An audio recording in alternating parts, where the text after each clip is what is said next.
¿Estáis allí? Versículo 8. Apocalipsis 2:8, y leo la palabra a la gloria de Dios, Padre, Hijo y Espíritu Santo.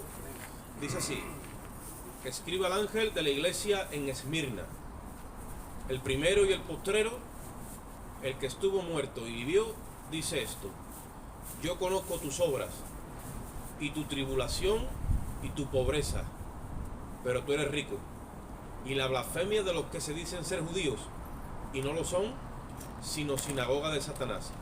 No temas en nada lo que vas a padecer. He aquí, el diablo echará a alguno de vosotros en la cárcel, para que seáis probados, y tendréis tribulación por 10 días.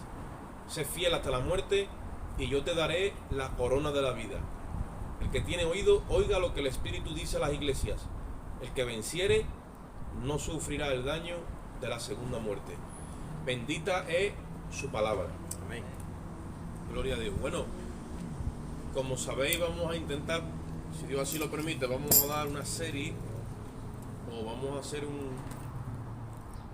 estudio de cada iglesia del Asia, que ustedes saben que son 7, a las cuales el apóstol Juan en la isla de Patmos recibió la visión y la encomienda de escribirle a los 7 ángeles de las 7 iglesias del Asia Menor, que son los 7 pastores o los líderes o los mensajeros, ¿de acuerdo? Que sabemos y entendemos que estas 7 iglesias, además de estar plantadas allí de una forma real a tiempo real en el mismo tiempo, pero que después también en el trasfondo profético cada una representa a un periodo de la historia hasta los días de hoy. Y nosotros vimos la semana pasada a la iglesia de Éfeso, que significaba deseable, y que cogía un periodo de la historia desde el día de Pentecostés hasta el año 100 prácticamente, la iglesia, aquella iglesia apostólica primitiva. Hoy vamos a estudiar o vamos a ver Esmirna, la iglesia de Esmirna, que juntamente con la de Filadelfia es las dos únicas iglesias a las cuales el Señor no le trae ninguna censura, o sea, no le reprocha nada. Solamente 2 iglesias a las cuales el Señor no le reprochó nada. A todas le reconoce su trabajo, su encomienda, pero a todas les reprocha algo, y a todas las llama al arrepentimiento y le da un plan o un tratamiento, ¿vale?, de restitución, o sea, de restablecimiento. Pero Esmirna, juntamente con Filadelfia, el Señor a esta iglesia no le reprocha nada. Entonces, geográficamente Esmirna estaba situada al norte de Éfeso, son aproximadamente unos 50 kilómetros de Éfeso, ¿vale? Y era una ciudad prioritariamente idólatra, y también había mucho comercio. Era una ciudad rica, y en medio de aquel ambiente esta iglesia surge. Se cree que la fundó un discípulo directo del apóstol Juan llamado Policarpo.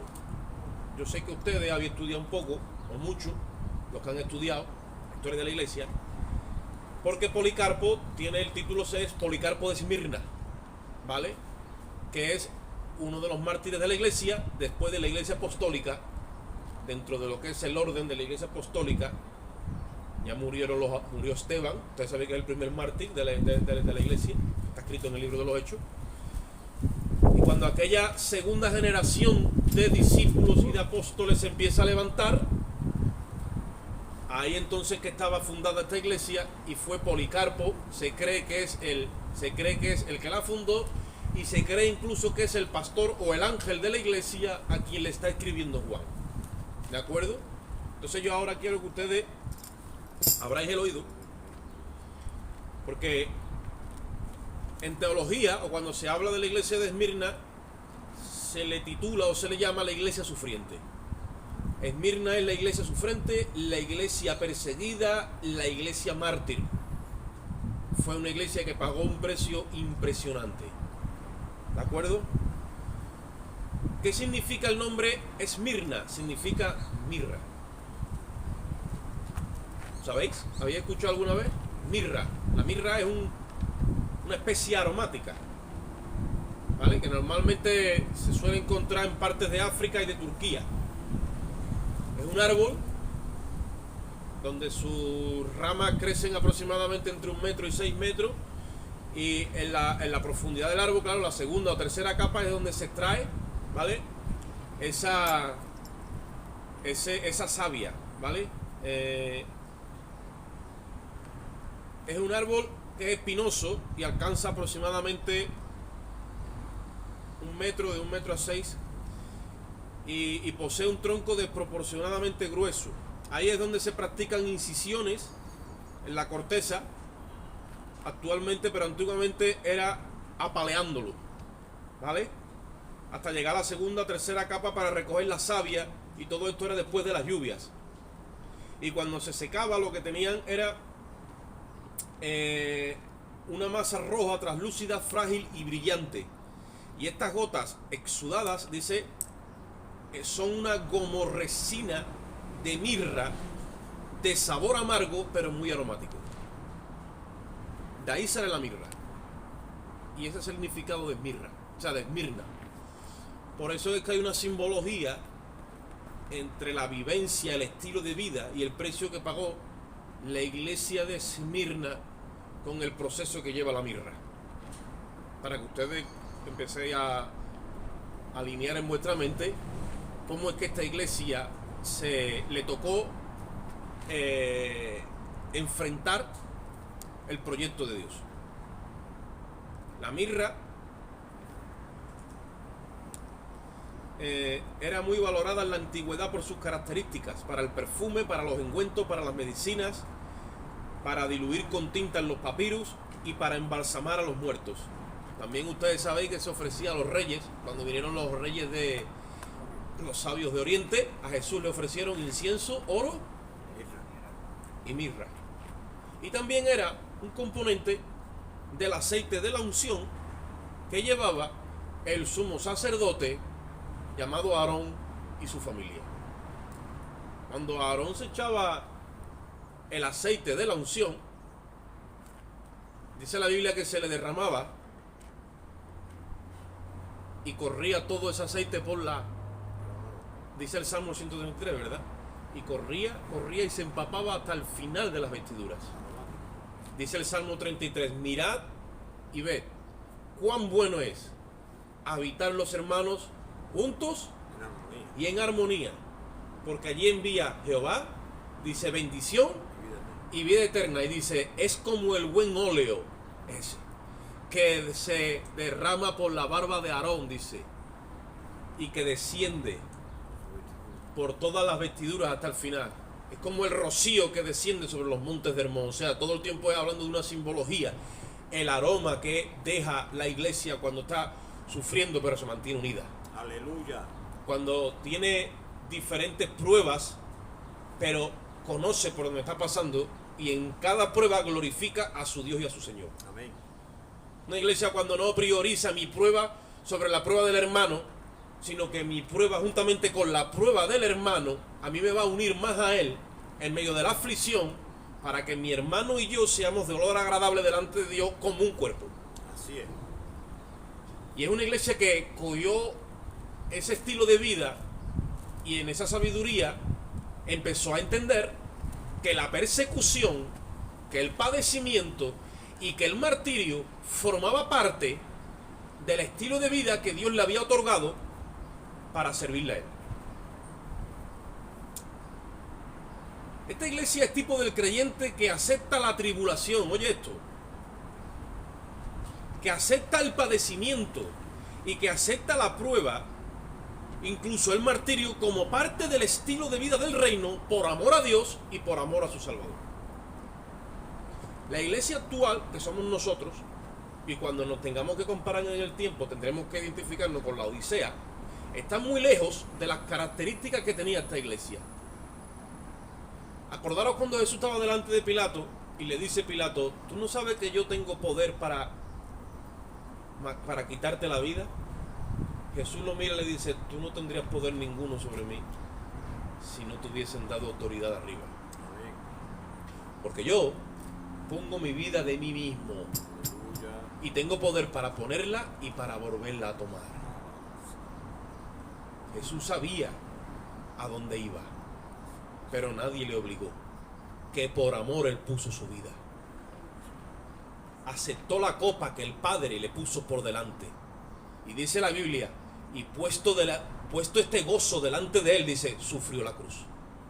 Por eso que a nosotros nos dice hoy, considerad a aquel que sufrió tal contradicción de pecadores contra sí mismo, para que vuestro ánimo no se canse hasta desmayar. Por eso tenemos que considerar al primer mártir que ha habido, nuestro Señor Jesucristo, que entregó su vida por amor, no por imposición, no porque no tuviera otra salida, como le dijo a Pilato, sino por amor a nuestras almas. Aleluya. Y cuando Dios puso ese gozo delante de él, pudo sufrir la cruz. Solo Dios sabe por las situaciones que nosotros vamos a pasar. Solo Dios lo sabe. Pero la iglesia actual de los días de hoy no está aprendiendo nada de la iglesia de Esmirna. Hoy día la iglesia en su seno no quiere pasar ni una sola tribulación, ni una sola prueba, porque la domina el egocentrismo y el egoísmo. Vive para sí misma. No vive ni siquiera para Dios ni para el mundo. Para sí misma. Entonces Dios está metiendo su espada, está metiendo la prueba, está metiendo la situación difícil para empezar a separar ese egoísmo y ese egocentrismo, lo precioso de lo vil, para que lo que quede sea la sustancia de Cristo en nosotros, que por amor aceptó el sufrimiento para salvar nuestras almas.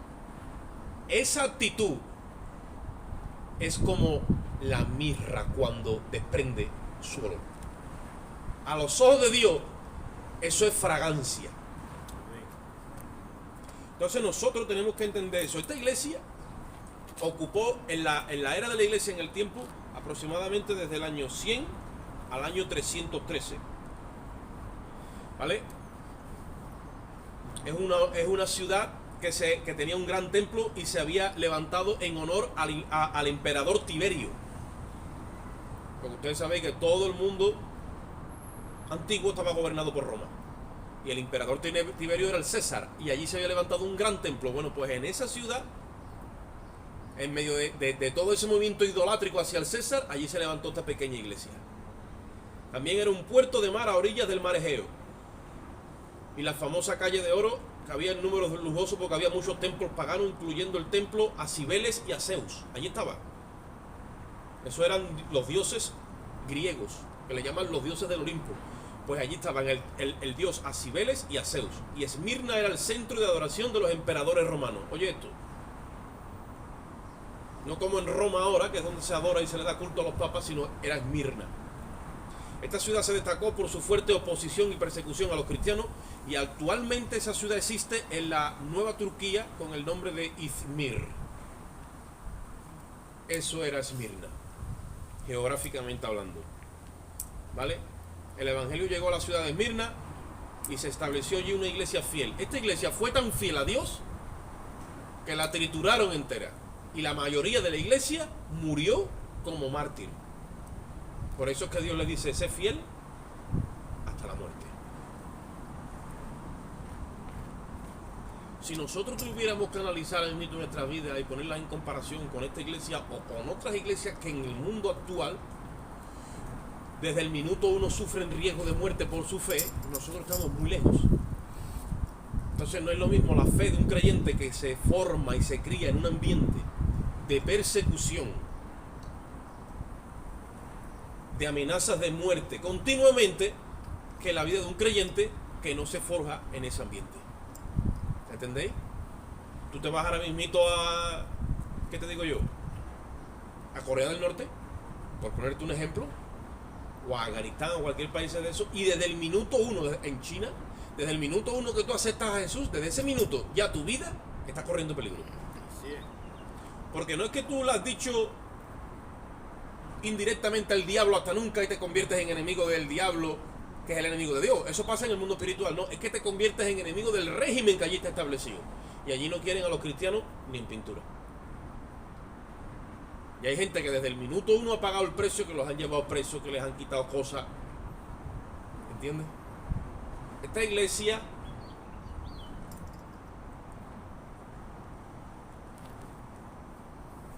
gloria a Dios.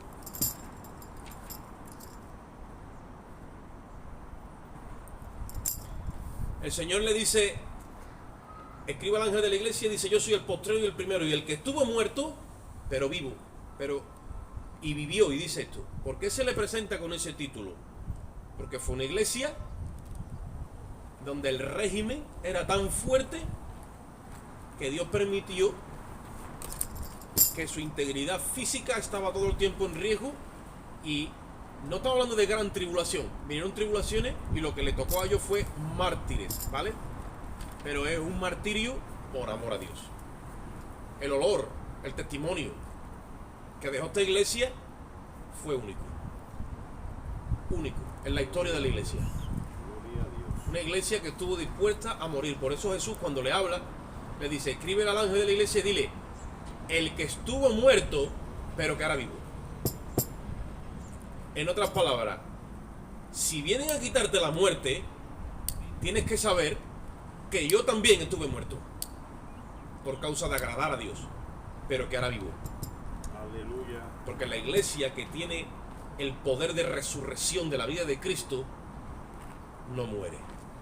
Amén. Pasa por la muerte, pero la muerte no la puede retener. Aleluya. Eso nosotros lo tenemos que tener claro. Amén. Pero no hoy que decimos amén, hay algo en nosotros que tiene que romperse y absorber esa verdad. Amén. La cáscara de nuestra carne tiene que estar llena de esta verdad eterna. Moriremos una vez, si así el tiempo lo permite, o Dios lo permite, o como quiera que sea, porque está establecido por el hombre que muera una sola vez. Después de esto dice que es el juicio. Pero la segunda muerte no tiene poder sobre nosotros. Amén. Que ya sabemos todo lo que es la segunda muerte, que luego lo podemos ver. Entonces, él empieza a escribirle a esta iglesia y le dice, el que estuvo muerto, mira cómo se le presenta, pero que vivo. Escríbele y dile esto. Yo conozco tus obras y tu tribulación y tu pobreza. Acordaron que el otro día cuando hablamos de la de Éfeso lo mismo, el Señor conocía todas las cosas buenas que hacía. Dice, y tu tribulación y tu pobreza. ¿Sabéis qué es lo que es convertirse al Evangelio? Y automáticamente, por cuanto te has convertido a Cristo, pero sin hacer nada, se corre la voz, llega a las autoridades y dice, usted se ha convertido a Jesucristo, usted es de esa gente de los que andan por ahí, así, automáticamente te mandan una comitiva y empiezan a expropiarte de todos tus bienes. Y eso viene. Como cuando se le escribió a los primeros hebreos, que le dice el escritor, ustedes que recibisteis con gozo la expropiación de vuestros bienes. Claro que hay tribulación. Y usted va a ser de esos de los que se niega a adherirse al sistema. Yo sí, pues no solamente los bienes, sino que usted no va a trabajar. Aquí a usted no lo vamos a inscribir en ninguna empresa, ni le vamos a permitir que usted trabaje. ¿Qué va a hacer usted? Yo le voy a ser fiel a mi Dios. Amén. Pues entonces que sepa usted que desde ahora es pobre, no va a tener nada. Aleluya. Y le dice el Señor, tú eres pobre, y después le dice, pero tú no eres pobre, tú eres rica. Mira cómo Dios la ve. Como pobre, dice el apóstol Pablo, dice, pero enriqueciendo mucho. ¿Dónde está nuestra riqueza ahora? Hay todavía hermanos en la fe, en el seno de la iglesia, que están buscando bienes materiales. Y todavía tienen puesto en la mente que si una casa, que si un coche, que si prosperar, que si... Y todo son cosas carnales y terrenales que le pertenecen a este mundo. La Biblia dice, estando ya presente Cristo, fiel y sumo sacerdote de los bienes venideros. Hay unos bienes que son venideros. Amén. Y ya tenemos acceso a ellos por causa del sumo sacerdocio de Cristo. Esos son nuestros bienes. Amén. Están en las mejores manos, pero no son materiales, son espirituales. Aunque también hay bienes materiales. Y sabemos que como todo está en sus manos, como dice el apóstol Pablo, de ninguna necesidad hago caso. Porque yo sé pues que mi Dios suplirá todas mis necesidades conforme a sus riquezas en gloria. Amén. Ahora, ¿estaríamos nosotros dispuestos a recibir la expropiación de nuestros bienes? ¿O está bien decir que si un hermano es pobre materialmente está mal? Eso no es bíblico, hermano. todas esas doctrinas de la prosperidad, está bien, si puedes avanzar, avanza. Pero que tu corazón no esté puesto en eso. Jesús dijo que no se le puede servir a dos señores. O se le sirve a las riquezas, o se le sirve a Dios. Sí. Porque si le sirves a la riqueza vas a aborrecer a Dios. Aunque tu boca diga gloria a Dios y aleluya. Este pueblo de labio me honras, pero sus corazones están lejos de mí. Ahora, si tu corazón está puesto en Cristo, seguro que las bienes materiales Gloria a tu no te influyen en lo más mínimo. Aleluya. Lo mismo que lo disfrutas, lo mismo te lo quitan, y como dijo uno, Jehová dio, Jehová quitó. Sea el nombre de Jehová bendito. Amén. Porque ya la riqueza está dentro. ¿Entiendes eso? Cuando hay gozo, cuando hay alegría, cuando ya está establecido por el Espíritu, cuando el gozo y la alegría y la paz están establecidas por el Espíritu, tú no necesitas de nada de esta tierra para gozarte, de nada en esta tierra para tener paz, porque ya la tienes. No tienes que hacer nada, simplemente pararte en medio del camino, cerrar tus ojos, extraer de esa plena comunión que cada uno tenemos y debemos tener. Y si no, tendremos que regresar al mensaje de la iglesia anterior, porque tengo contra ti que has dejado tu primer amor. Y cuando estemos en ese orden,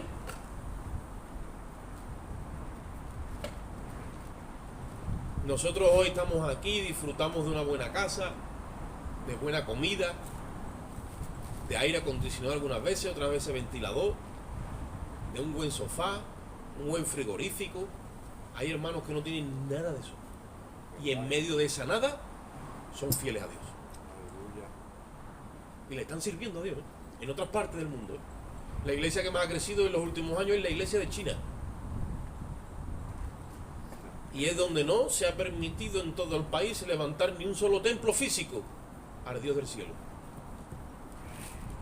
Allí el Dios se llama Liun Chi. Y no quiere saber nada de otro Dios. Igual que en Corea del Norte. Y hay un día establecido, que está la estatua esa grande, todo el mundo tiene que ir a ofrendar, hacer la ofrenda floral y toda la historia que ustedes ya sabéis. Y si no, son regímenes terribles. Allí hay una iglesia levantada sirviendo a Dios.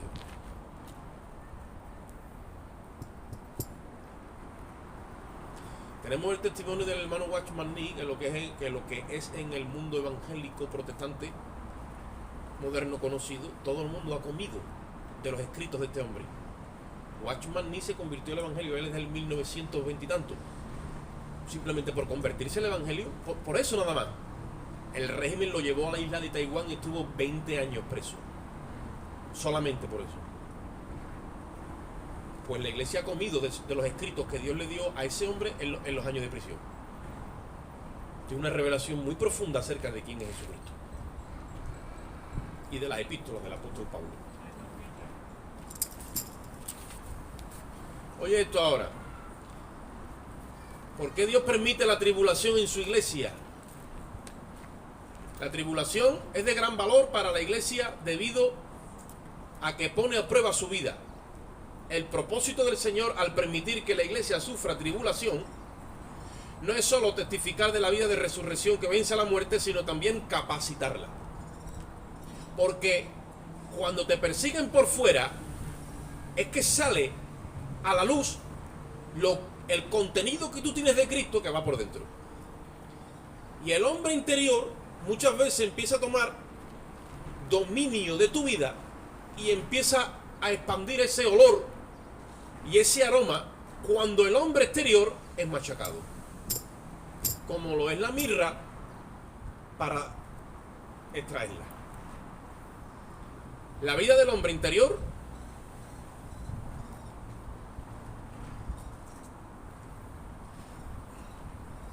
donde está el olor agradable a mirra. Dios tiene que romper el hombre exterior. Oye esto, tiene que romper nuestro orgullo. Tiene que romper esa actitud de prepotencia. Tiene que romper esa actitud de victimismo que muchas veces nos aferramos a ella.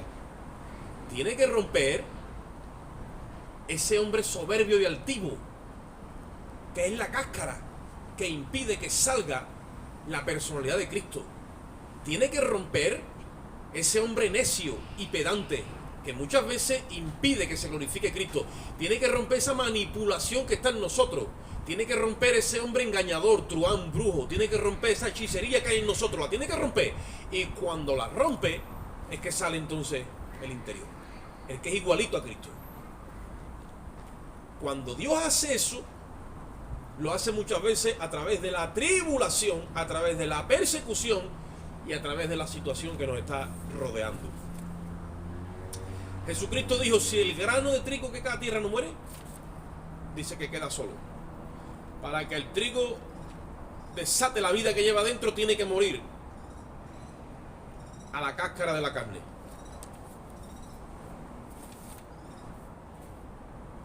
Muchas veces nosotros estamos viviendo situaciones y no sabemos que Dios las permite y Dios está en el asunto. Sí, señor. Y hay veces que nosotros tenemos la capacidad de quebrar la prueba y de suspenderla. Pero lo único que hacemos es suspenderla para una prueba posterior que nos viene otra vez. Pero también llega un momento en nuestra vida donde ya el botón de suspenderla parece como que no lo encontramos y tenemos que pasarla. Ya no hay forma de suspender la prueba. Ahora tienes que pasarla. Y cuando empiezas a pasarla es que empieza a salir para afuera ese carácter. Te das cuenta de que muchas veces le has dado al botón de suspender la prueba. Esta gente no pudieron. No había forma. Confesaron a Cristo. Como he dicho antes, la palabra mirra significa... la palabra mirna significa mirra. Y es amarga. La iglesia en esta ciudad sufrió grandes persecuciones y miles de martirios. Allí murió el primer mártir anciano, el pastor Policarpo, que fue discípulo del apóstol Juan. Probablemente, como he dicho antes, era el ángel a quien fue dirigido el mensaje de la iglesia en Esmirna. Esta iglesia de Esmirna representa el periodo posapostólico de una época de grandes persecuciones en la historia. El imperio romano se esforzó por erradicar el cristianismo de la faz de la tierra. Los cristianos eran golpeados, eran quemados, eran colgados, eran crucificados y eran lanzados a las fieras hambrientas, torturados hasta la muerte. La mirra expedía una fragancia sublime, Aleluya. un perfume exquisito, pero para esto tenía que ser golpeada y molida. Qué cuadro tan perfecto de la iglesia de esa época, cuando los cristianos eran molidos, perseguidos, torturados, martirizados, para que cada vez fuera más fragante y sublime el testimonio de la vida. La sangre de los mártires es la simiente de la iglesia. Por eso es que el Señor, cuando empieza a tratar con ella, le dice: el que estuvo muerto, pero que ahora vive. Yo conozco tu obra y tu tribulación. Versículo 9. El Señor sabe consolar a cada uno de nosotros cuando pasamos por tribulaciones y persecuciones y sufrimiento en todas las circunstancias que nos rodean, para ayudarnos. Esta iglesia era una iglesia materialmente pobre porque sus bienes fueron confiscados. Se les negaba el derecho al trabajo y todos los derechos como cualquier persona. En medio de tanta prueba y persecución, esta iglesia permanecía fiel a Cristo. Qué maravilla servir y ser fiel a Dios cuando las cosas no marchan bien. Oye, esto un momentito ahora. Si yo te pregunto a ti, ¿tú estarías dispuesto a ser fiel a Dios si vinieras y te confiscaran todos tus bienes ahora mismo y tú te quedaras sin nada? Posiblemente tú ahí digas a voz de pronto: yo sí. Pero tú sabes una cosa, que si en lo poco, en estas pruebas que son mosquitos, no somos fieles, ¿tú crees que si llega una de estas índoles vas a decir amén? Aquí estoy yo. Porque la Biblia dice que si en lo poco me eres fiel, entonces en lo mucho te pondré. Pero si en las pruebas diarias, en el cotidiano de vida, con la esposa, con el esposo, con los hijos, primera línea, y segunda, después entra el vecino, compañero de trabajo, muchas veces los padres, en todo ese envoltorio, Dios nos enseña que examinemos nuestro corazón. Examíname, oh Dios, y mira si hay en mí camino de perversidad. ¿Ese camino cuál es? El perverso es el que dice: yo miro por lo mío, ahora me invito, no. Ese perverso, Dios tiene que quebrarlo. Amén. para que empiece a ser fiel, Aleluya. para que no deserte en medio de las pruebas y sea un desertor. Hay que quedarse ahí quemándose. Acordaros cuando en Babilonia aquellos 3 que fueron amenazados por Nabucodonosor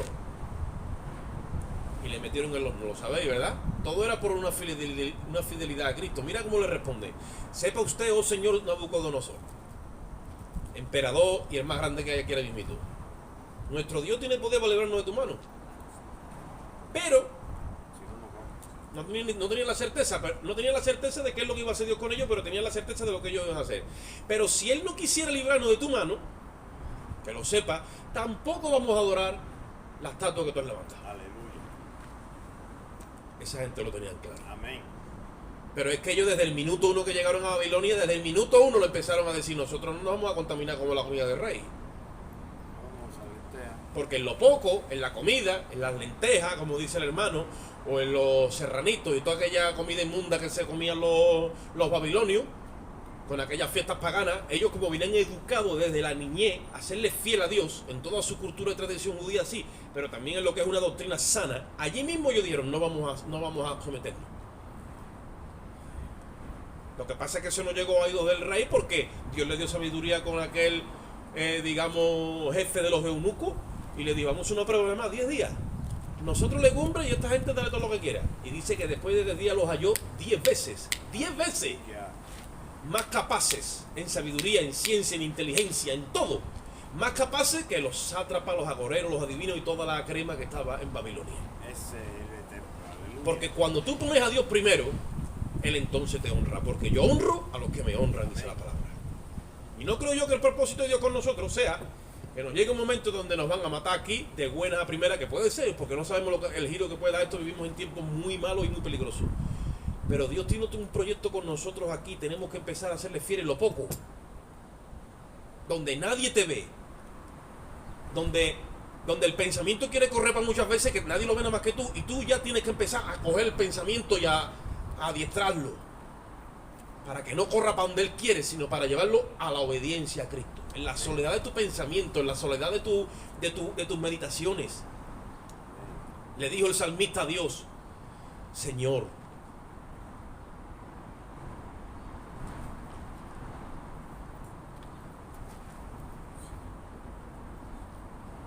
que yo en la meditación de mi corazón sean gratos Amén. mis pensamientos a ti. Y en mi corazón he guardado los dichos de tu boca para no pecar contra ti. O sea, en otras palabras, cuando yo esté solo y esto pueda correr para donde quiera, que esto yo lo eduque de tal manera que tú me veas en la libertad que tengo de pensar lo que me dé realmente la gana, pero que mi pensamiento sea grato. O sea, sean gratas las meditaciones que yo tengo, sean gratas delante de tu presencia. Amén. Porque es aquí que tú amas la verdad en lo íntimo, dijo el salmista, y en lo secreto me has hecho comprender sabiduría. Dios va a sacar una iglesia poderosa, Amén. gloriosa, Amén. pero la va a sacar desde la soledad de tu corazón y de tu mente. Y desde ahí te va a levantar en una fidelidad a la verdad, a la luz, a Cristo. Y para eso hay que entrenarse. Porque eso no se consigue en 2 días. Sino que tú te empiezas a mirar a ti mismo y empiezas a coger todos esos pensamientos que no son agradables a Dios, sino que son perversos, y los llevas al altar. Y le pides a Dios que los queme, que los triture y que los deshaga. Y que mire la perversidad que hay aquí. ¿Para que qué? Para que haga un corazón nuevo. Amén. El salmista, cuando se dio cuenta de que su corazón estaba desalineado con el de Dios, le decía: lávame, purifícame, límpiame, dice, con hisopo. ¿Sabes lo que es con hisopo? O el estropajo herbasto, y méteme ahí el cepillo de raíz. Mira lo que tengo, que no quiere salir. Y ese deseo lo derramaba delante de Dios. Por eso es que dice la Biblia que este hombre, conociendo nosotros, porque Dios no ha ocultado las cosas que hizo David, han salido a la luz y todos las conocemos, pero dice que era conforme al corazón de Dios. ¿Por qué? Porque en cierto orden, él no escondió su pecado, pero en cierto orden está ese deseo fragante, o sea, ese deseo de ser querer conforme a la imagen de Dios. Estaba en él todo el tiempo. Y David vivió todo el tiempo en esa sintonía. Lo buscaba en la soledad. Tenía intimidad con Dios.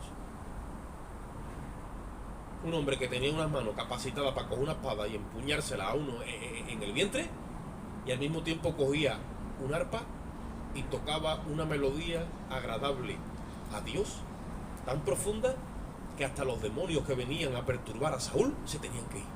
Así es. La misma mano.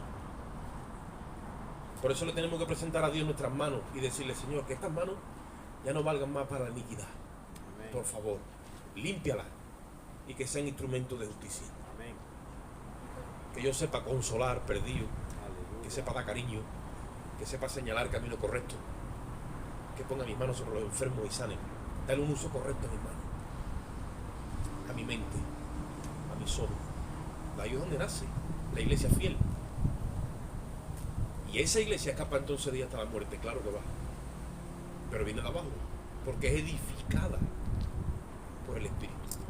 La iglesia actual no está siendo edificada por el Espíritu, porque toda la prioridad y los intereses nacen de la carne de los líderes y de los hombres. Esta iglesia Dios no le censuró nada, o sea, no le dijo nada. ¿Por qué? Porque se estuvo dispuesta a dar la vida por su Señor, por la fe. Policarpo lo único que le pidieron, ¿sabe qué es lo que fue? Dice la historia, que ofreciera un puñado de incienso al culto al César. Y él dijo: no.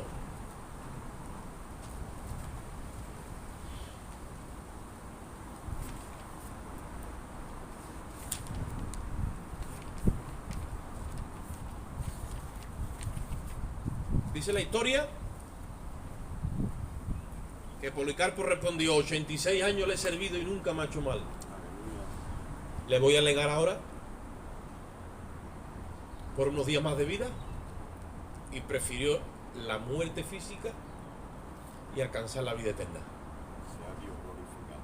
¿Vale? Dice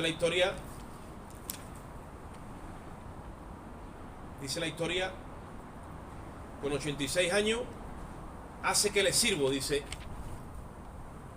y todo lo que me ha hecho es bien. ¿Cómo puedo negar ahora a mi Señor? Fue quemado vivo. Y dice que mientras que las llamas devoraban en el cuerpo, él oraba y decía: te doy gracias que en tu gracia has pensado en mí como digno de este día y de esta hora, y yo pueda ser contado como uno de tus mártires en la copa de tu Cristo. Santo. Más tarde, en ese mismo lugar fueron sacrificados 1500 cristianos y luego 800 más.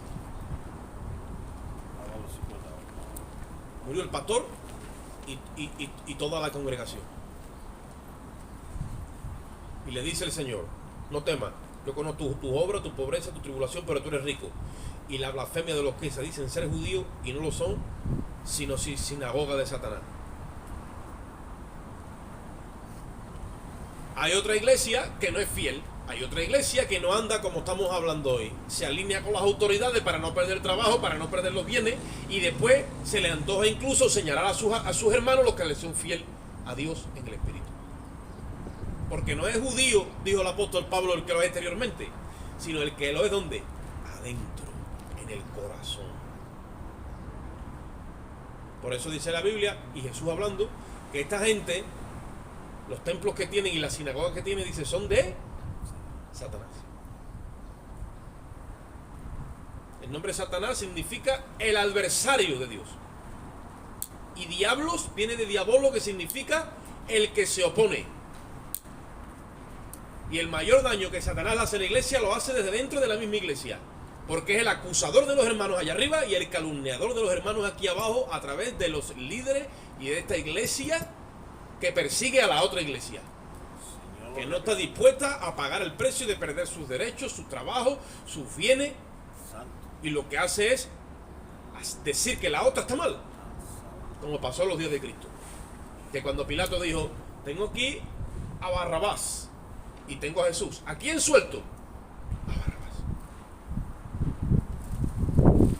¿Y con este qué hago?, le preguntó, y dijo: este crucifícale. Pero si todos aquellos 5 días antes habían dicho: bendito el que viene en el nombre del Señor.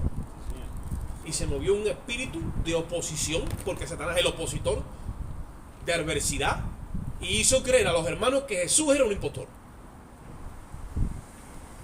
Y muchas veces nosotros en la iglesia tenemos que mantener esa unidad. Solícitos, dice la Biblia, en mantener la unidad en el espíritu, que es el vínculo de la paz. Va a venir Satanás a engañarnos y a hacernos creer que algunos de nosotros no debemos estar aquí, o que no son personas que Dios ha llamado, o por cualquier motivo le tengo que perseguir. Ese no es el evangelio que vive en Esmirna.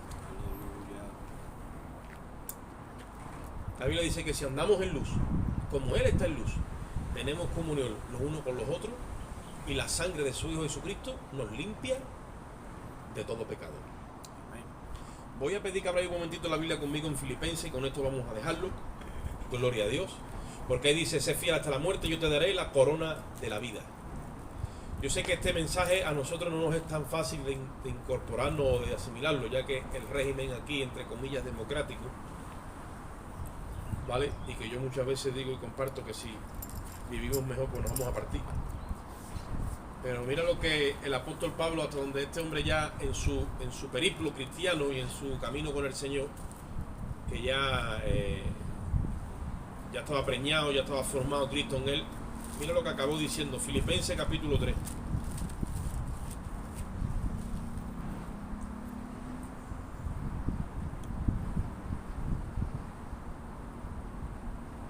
Versículo 8. Y ciertamente aún estimo todas las cosas como pérdida, por la excelencia del conocimiento de Cristo Jesús mi Señor, por amor del cual, ¿qué dice ahí? Lo he perdido todo. Y lo tengo Todo lo pongo azul.